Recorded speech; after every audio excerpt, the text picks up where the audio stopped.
ఓరోఫేరింజియల్ cancers అంటే ఏంటి? మన గొంతు 3 భాగాల కింద సెపరేట్ అయి ఉంటది. నాసోఫారింక్స్ అంటే ముక్కు వెనకాల ఉండేది. ఓరోఫారింక్స్ అంటే నోటి వెనకాల భాగం.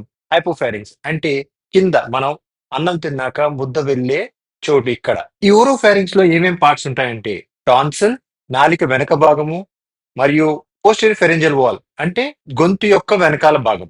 ఈ ఏరియాలో వచ్చిన ఏ క్యాన్సర్ అన్నా ఓరోఫెరింజియల్ క్యాన్సర్స్ అంటాం. టాన్సిలర్ క్యాన్సర్ కావచ్చు, బేస్ ఆఫ్ ది టంగ్ అంటే నాలుక వెనకాల భాగం కావచ్చు, పోస్టీరియర్ ఫెరింజియల్ వాల్ అంటే గొంతు వెనకాల ఉన్న వాల్ కాన్ కావచ్చు, లేకపోతే సాఫ్ట్ ప్యాలెట్ కొండ నాలుక అంటాం చూసారా అది కావచ్చు, దాని నుంచి వచ్చే క్యాన్సర్ కావచ్చు. ఈ అన్ని క్యాన్సర్లు కలగలుపునే ఓరోఫెరింజియల్ క్యాన్సర్స్ అని చెప్పుకుంటాం.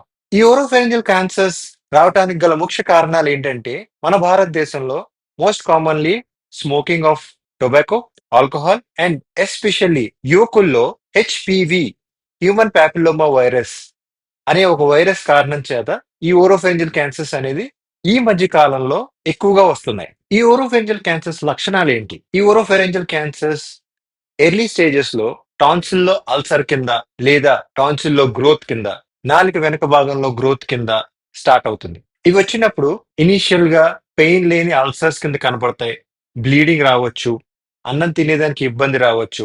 అవి క్రమేపీ పెరిగే కొలది సైజ్ పెరగటం వల్ల మాట అనేది మొద్దుగా రావటం, అన్నం తినేదానికి ఎక్కువగా ఇబ్బంది పడటం, అవి అడ్వాన్స్ అయ్యే కొలది పెయిన్ రావటం, ఈ పెయిన్ చెవిలోకి రేడియేట్ అవటం. ఒక్కోసారి ఈ హెచ్పివి రిలేటెడ్ క్యాన్సర్స్ లో ఫస్ట్ క్యాన్సర్ మెడలో గడ్డలు పాకి ఆ గడ్డలు పెద్ద సైజ్ లో ఉండి, థ్రోట్ లో క్యాన్సర్ చిన్న సైజుగా ఉండి మెడలో గడ్డలతో ప్రెజెంట్ అవుతారు. ఎప్పుడైతే ఈ పేషెంట్ ఊరోఫేంజియల్ క్యాన్సర్స్ తో ప్రెజెంట్ అవుతాడో మనం ఫస్ట్ ఎండోస్కోపీ చేసి ఎక్కడ క్యాన్సర్ ఉంది, ఎంత పెద్దది ఉంది, ఏ స్టేజ్ లో ఉన్నదని నిర్ధారిస్తాం.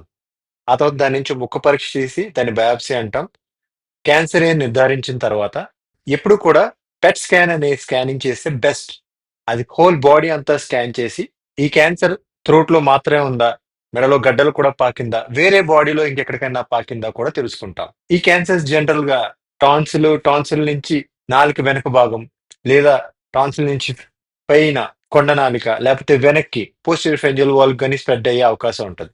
సో ఆ టైంలో ఎంఆర్ఐ అనేది బెస్ట్ రిజల్ట్స్ ఇస్తాయి.